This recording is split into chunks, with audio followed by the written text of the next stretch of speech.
Parce que je peux prier Dieu sans rechercher son amitié. Donc ça doit être notre désir. Nous devons rechercher l'amitié de Dieu. Donc nous devons désirer être amis de Dieu. C'est ce qui va faire la différence entre un prieur et un adorateur. C'est que l'adorateur, elle, est intime. Il recherche l'amitié de Dieu. Plus que tout. C'est-à-dire, ce n'est pas un jeu. Il cherche l'amitié de Dieu plus que tout.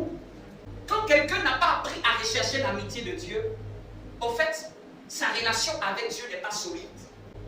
Sa relation avec Dieu n'est pas forte.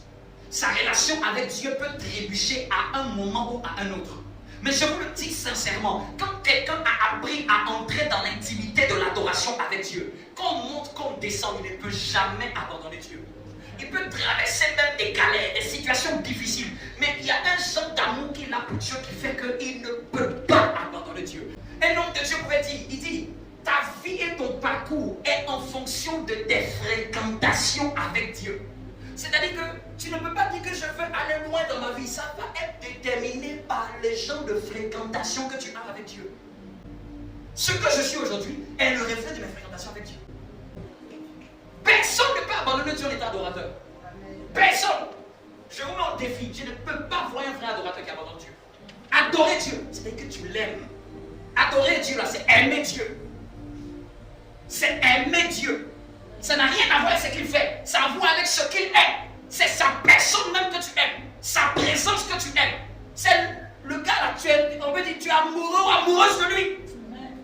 Ça ne dépend pas de ce qu'il fait. Il a fait, il n'a pas fait. I don't care. On peut tout dire, mais il n'y a rien qui ne remplace l'amour de Dieu. Rien. Aucune grâce ne remplace l'amour de Dieu. Rien sur terre ne remplace l'amour de Dieu. Parce qu'il y a beaucoup de chrétiens, mais il y a peu d'adorateurs.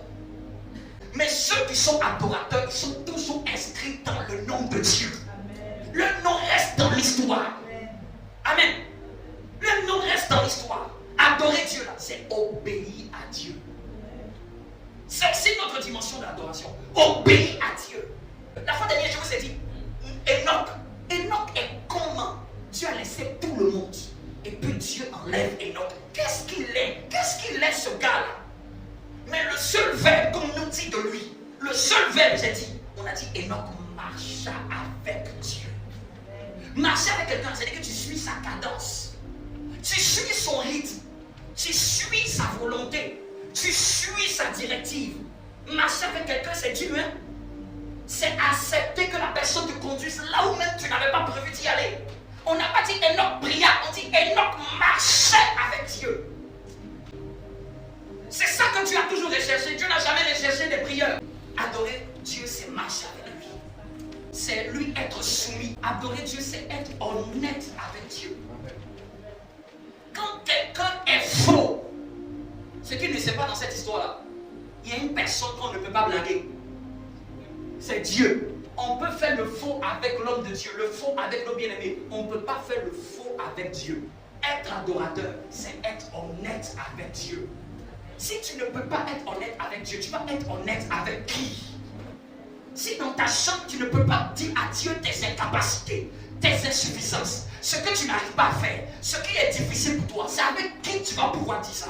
Si même Dieu, tu ne peux pas lui confesser même ce qui est dans ton cœur caché, qui est caché et qui est caché. N'importe qui peut être à genoux devant Dieu. Seigneur, je suis méchant. Je reconnais que je suis méchant. C'est ça mon DTT. Savoir admettre même ses incapacités. Parce que tu t'es assis quand pour être honnête avec lui. J'arrive pas à prier. Je reconnais, j'arrive pas à prier. Aide-moi à prier. Je reconnais que je me suis éloigné de toi. Je reconnais que je ne sais pas bien faire ça. Ce que je suis en train d'enseigner, c'est ça le vrai évangile.